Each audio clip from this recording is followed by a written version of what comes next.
This book teaches us that whatever we face, we can deal with it together. In this book, the characters deal with a lot. And, like having to have, like, people that have no experience having to give birth to babies. Oh, Linda! Yes! No.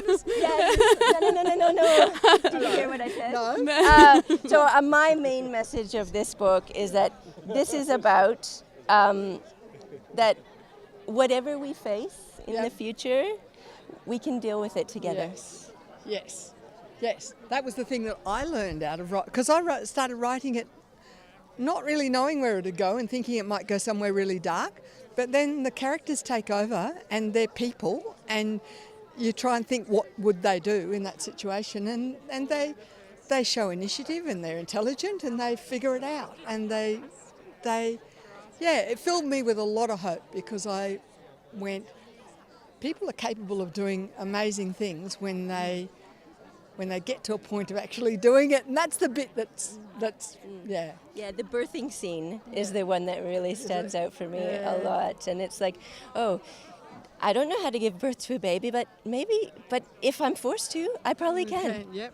And that's with everything in life. Is like, if I get, if my resources are depleted at some point, and I have to do things that I have no idea how to do, I feel this book gave me a lot of. That was deliberate, making Xana a young person who didn't have, she didn't have the whole Permi background, so she was figuring it out as she went along. And I remember somebody reviewing it, that scene where she finally kills the chicken late in the thing.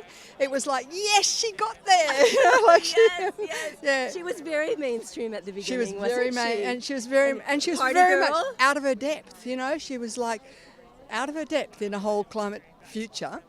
And yet she found her depth. She got her feet down and got to a place where she could do it. Yeah.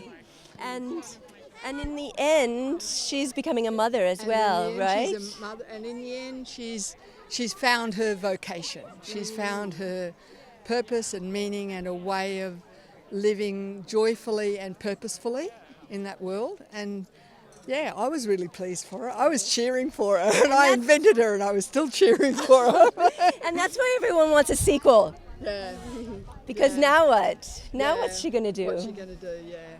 And what's her daughter going to do? And there's I won't do a spoiler on it, but there is a bit at the end where people keep coming back to me. I get half the people who read it go, I wanted to know what happened there, and half the people going, no, in real life, that's what would happen, was you wouldn't know what happened. And, books have to end somewhere, so you can't, So, I won't do a spoiler.